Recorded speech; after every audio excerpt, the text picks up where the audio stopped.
Good morning students, direction की next video में आपका स्वागत है। आज हम डायरेक्शन में एडवांस क्वेश्चन कुछ देखते हैं, जो कि लास्ट वीडियो में हमने सारे इसके शेडो वाले क्वेश्चन, रिलेटिव क्वेश्चन देखे थे। थोड़ा सा डेटा पे क्वेश्चन देखते हैं जो पजल वे का शॉर्ट पजल कहलाती है। ठीक है, तो क्वेश्चन है हमारा ये, एक पूरा डिटेल में आपको डेटा दिया हुआ है। ठीक है, अब हम इसके क्वेश्चन कभी देखेंगे, पहले हम पढ़ते हैं क्वेश्चन को समझते हैं। क्वेश्चन ये है कि कोमल बिंदु ए से चलना प्रारंभ करती है, पूरब की ओर 15 मीटर चलती है, ठीक है, तथा बिंदु बी पर पहुंचती है। फिर तब वह बाईं ओर मुड़ती है तथा 4 मीटर चलकर बिंदु सी पर पहुंचती है। ठीक है, अंत में दाईं ओर मुड़ती है तथा 5 मीटर चलकर बिंदु डी पर पहुंचती है। मतलब ए बी सी डी के पॉइंट दिए हुए हैं, वहां पे इसे हमें पहुंचाना है। ठीक है, बना देंगे। फिर एक और बंदे है रीना, जो बिंदु जेड पर खड़ी है, जो बिंदु बी के 7 मीटर पश्चिम में है। जो मतलब ये जो जेड है वो बी के 7 मीटर दक्षिण में है। ठीक है, वह 9 मीटर पश्चिम की ओर चलती है। ठीक है, उसे हम 9 मीटर पश्चिम चलाएंगे। फिर दाईं ओर मुड़ती है तथा 11 मीटर चलकर बिंदु वाई पर पहुंचती है। तो मतलब क्या है कि क्वेश्चन में अल्फाबेट्स दे रखे हैं जो कुछ कुछ डिस्टेंस पे है। इसका पूरा हमें डायग्राम बनाना होगा। इसका पहला क्वेश्चन है कि डी के संदर्भ में वाई कितनी दूरी और किस दिशा में है। पहले हम बना देंगे क्वेश्चन को, तो हमें ड्रॉ करना बहुत ईजी हो जाएगा। तो शुरू करते हैं बनाना। क्वेश्चन को समझते हैं। बिंदु ए से चलना प्रारंभ करते हैं। कोई भी पॉइंट हम ले लेते हैं। यहाँ पे ये है हमारा बिंदु ए। वह पूरब की ओर 15 मीटर चलती है। अब ये यार पूरब की ओर 15 मीटर इसे हम चलाते हैं। 15 मीटर मतलब ये पॉइंट हमारा ईस्ट है, क्योंकि हमें डायरेक्शन चार्ट सभी को याद है। डायरेक्शन चार्ट में एक बार फिर से यहाँ पे रिकॉल करा देता हूँ, नॉर्थ, साउथ, ईस्ट और ठीक है। तो 15 मीटर ये हमारा चलती है तब बिंदु बी पर पहुंचती है। अब ये जो पॉइंट हुआ है हमारा, कौन सा होगा? बिंदु बी हो जाएगा। ठीक है, हमेशा पजल के फॉर्म को आपको ध्यान रखना है कि लाइन बाय लाइन चलिए, कुछ भी नहीं होगा प्रॉब्लम। डायरेक्शन के क्वेश्चन आराम से सॉर्ट आउट हो जाएंगे। और उसके बाद वह बाईं ओर मुड़ती है और 4 मीटर चलती है। अब देखिए बाईं ओर मुड़ना, आप देखिए नीचे तो क्लॉक है, तो बाईं ओर ऊपर जाएगा और कितना चलेगा? ये 4 मीटर चलकर ये पॉइंट हमारा आ जाएगा सी। ठीक है, अंत में दाईं ओर मुड़ती है 5 मीटर चलती है। दाईं ओर यहाँ से जाएंगे। अब देखिए यहाँ पे है, यहाँ से दाएं जाने का मतलब क्या है? क्लॉकवाइज डायरेक्शन में जाना। अब क्लॉकवाइज डायरेक्शन का मतलब यहाँ से ये हमारा 5 मीटर क्लॉक इधर जाएगा और 5 मीटर समथिंग यहाँ होगा, और यहाँ बिंदु कौन सा है? डी। ठीक है, अब रीना बिंदु जेड पर खड़ी है। अब देखिए नेक्स्ट लाइन में A B C D point का तो हो गया। रीना जो है बिंदु जेड पर खड़ी है, जो बिंदु बी के 7 मीटर दक्षिण में है। बिंदु बी का दक्षिण का होगा नीचे, और बिल्कुल स्ट्रेट 7 मीटर, और यहाँ पर क्या होगा? बिंदु जेड। ठीक है, वह 9 मीटर पश्चिम की ओर रीना बिंदु ठीक है, वह 9 मीटर पश्चिम की ओर चलती है और दाईं ओर मुड़कर 11 मीटर चलकर बिंदु वाई पर पहुंचती है। अब देखिए रीना बिंदु जेड पर खड़ी है। ठीक है, जो बिंदु बी के 7 मीटर दक्षिण में है। ठीक है, और वह 9 मीटर पश्चिम की ओर चलती है। अब देखिए यहाँ से वो चलेगी 9 मीटर पश्चिम की ओर। अब यहाँ से 9 मीटर पश्चिम, ये 15 है तो इधर जाएगा समथिंग कुछ यहाँ पे 9 मीटर मान लेते हैं, यहाँ पहुँच गई। ठीक है, वह 9 मीटर पश्चिम की चलती है। अब यहाँ से वह दाएं मुड़ेगी और 11 मीटर चलेगी। अब देखिए दाएं मुड़ने का मतलब क्लॉकवाइज, यानी 11 मीटर, 7 और 4 11, यानी यहाँ कुछ ये पूरी जो डिस्टेंस होगी ये होगी हमारी 11। ठीक है, समझ में आ गया होगा ये बात सबको? आपको कैसे?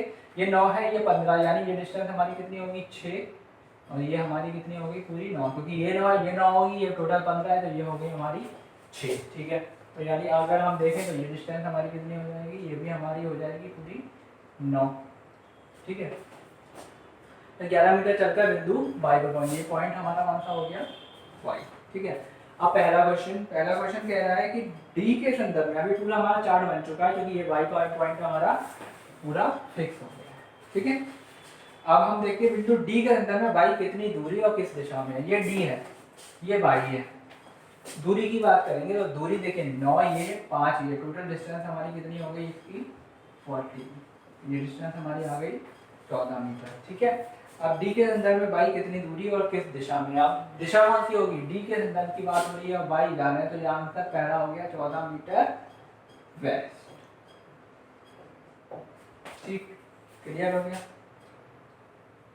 ठीक है, अब उसके बाद नेक्स्ट क्वेश्चन देखते हैं। इसका एक और क्वेश्चन है, क्योंकि जब भी ऐसा डेटा मिलता है तो 2-3 क्वेश्चन होते हैं। तो दूसरा क्वेश्चन है, यदि बिंदु डी से कोमल 11 मीटर दक्षिण की ओर चलती है। डी से कोमल चले 11 मीटर दक्षिण की ओर। अब यहाँ पर है, यहाँ से वो 11 मीटर दक्षिण की ओर चले यानी नीचे जाए, और कितना जाए वो नीचे 11 मीटर दक्षिण की ओर चलती है। चलिए चला देते हैं पहले से 11 मीटर दक्षिण की ओर। ये सादा चार 11 यानी क्लियर की बात है, सेम पॉइंट पे आ जाएंगी, यहाँ पे स्ट्रेट यहाँ कहीं होगा। ठीक है, तो बिंदु जेड पर पहुंचने के लिए उसे किस दिशा में जाना पड़ेगा? ये 11 है।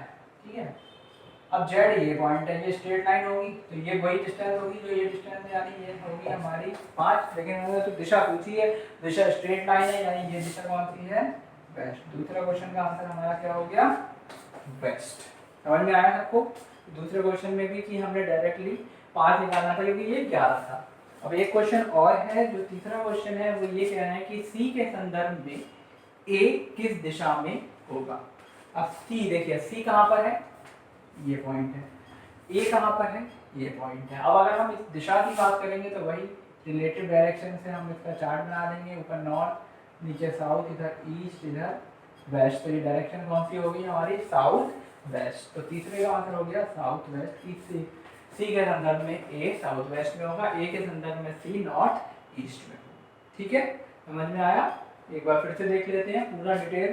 बिंदु ए से चलना प्रारंभ किया हमने, और फिर पूरब की ओर 15 गए, फिर बिंदु बी पे पहुंच गए, बी से सी पे गए जो 4 मीटर चलकर सी पे पहुंचे थे, फिर दाएं मुड़कर 5 मीटर चल के डी पे पहुंचे। ठीक है, और फिर रीना बिंदु जेड पे खड़ी थी। जेड कहाँ था? बी से 7 मीटर दक्षिण में, और उसके बाद 9 मीटर वह पश्चिम की ओर चली तो यहाँ पहुंची, और फिर उसके बाद 11 मीटर चलकर बिंदु वाई पर पहुंच गई, तो वो हमारा स्ट्रेट हो गया। ठीक है, और फिर वो बिंदु वाई था, और फिर वहां से हमने सारी डायरेक्शन से 9 ये था, 15 ये था, तो ये हमारा 6 हो गया। ये डिस्टेंस 9 होगी, ये 5 होगी, 9 और 5 14। ठीक है, ये क्वेश्चन हमारा क्लियर हो जाता। तो इसको हमने आसानी से समझ लिया, और तीनों क्वेश्चन हमारे इसके क्लियर हो गए। अब हम इसका नेक्स्ट क्वेश्चन देखेंगे। Good morning friends.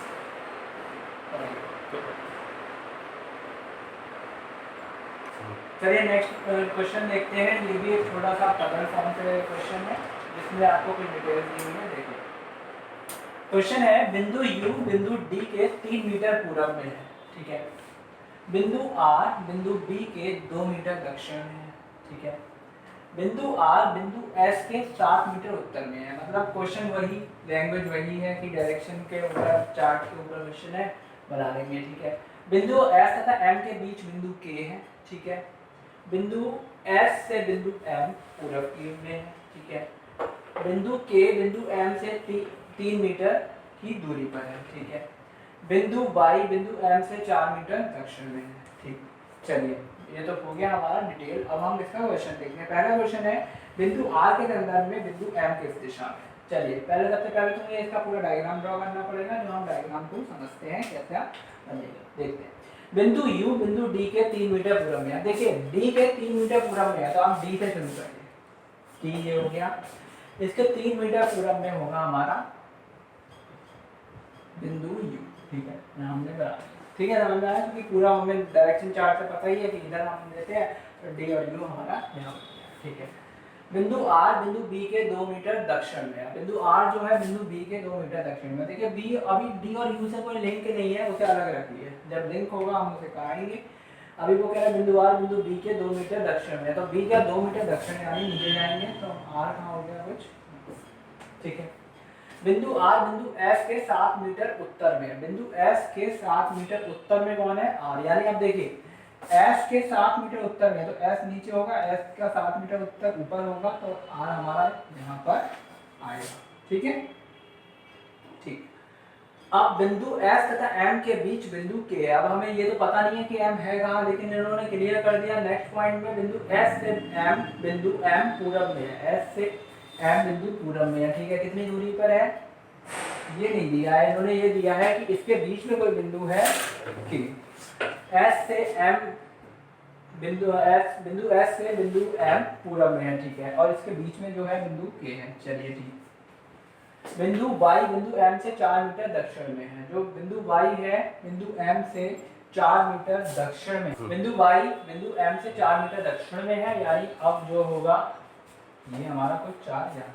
ठीक है, पूरा डायग्राम ड्रॉ हो गया। देखिए D और U लिंक ही नहीं हुए, कोई बात नहीं, अगर लिंक नहीं हुए तो नहीं हुए, तो आप क्वेश्चन देख लीजिए, जैसा क्वेश्चन होगा उसके अकॉर्डिंग क्वेश्चन देखेंगे। पहला क्वेश्चन है बिंदु R के संदर्भ में बिंदु M किस दिशा में।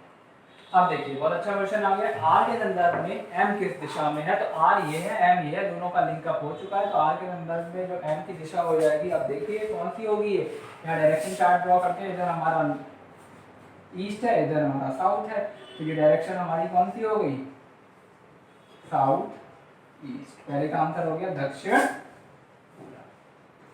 क्या था क्वेश्चन, मैं एक बार रिपीट कर देता हूँ। बिंदु R के संदर्भ में M किस दिशा में है, तो वो हमारा क्या है, दक्षिण पूर्व। दूसरा क्वेश्चन S के संदर्भ में बिंदु U किस दिशा में। अब सबसे पहले S के संदर्भ में, दूसरा क्वेश्चन है S के संदर्भ में बिंदु U किस दिशा में। अब देखिए S और U क्या कोई लिंक हुआ है। अब ये मत देखिएगा कि डायरेक्शन ने ऐसा बनाया है तो ये पूरब हो गया, नहीं। डी इस डेटा का लिंकअप इस क्वेश्चन से नहीं हुआ है। तो अब इसके क्वेश्चन के ऑप्शन क्या होंगे, ऑप्शन बहुत सारे होंगे, हो सकता है पूरब भी हो, आप पूरब नहीं लगाएंगे तो मैंने बना दिया है। अब U और S में तो कोई लिंक ही नहीं हुआ, यानी आंसर होगा कैन नॉट डिटरमाइन, निर्धारित नहीं कर सकते, क्योंकि डी ना कहीं से भी डी से लिंक नहीं हुआ, यू से नहीं हुआ। अगर कहीं से भी हो जाता तब हम उसके रिलेट में डायरेक्शन निकाल पाते, लेकिन इसमें लिंक नहीं हुआ है, तो आंसर इसका होगा कैन नॉट डिटरमाइन या नन ऑफ दीज। बिंदु एस के संदर्भ में यू के बारे में हम निर्धारित नहीं कर सकते। नेक्स्ट क्वेश्चन एंड इसका आंसर है सी एंड डी। जो इसका लास्ट एक और क्वेश्चन है कि कौन से तीन बिंदु एस के एम को छोड़कर, ध्यान से सुनिए, कौन से तीन बिंदु एस के एम को छोड़कर एक सीधी रेखा में है। तो देखिए बहुत इजी हो गया ये क्वेश्चन। ऑप्शन मैं आपको दे देता हूँ, आप लोग ही बताइए। अगर ध्यान से देखेंगे तो समझ में आ जाएगा। एक ऑप्शन है बी आर एम, दूसरा ऑप्शन है बी आर के, तीसरा ऑप्शन है बी आर एस और चौथा ऑप्शन है के एम वाई। तो बताइए सबको क्लियर है कि एस के एम को तो काउंट ही नहीं करना और ना ही वो ऑप्शन में, तो कौन एक सीधी रेखा में है, that is answer option number B, that is B R S.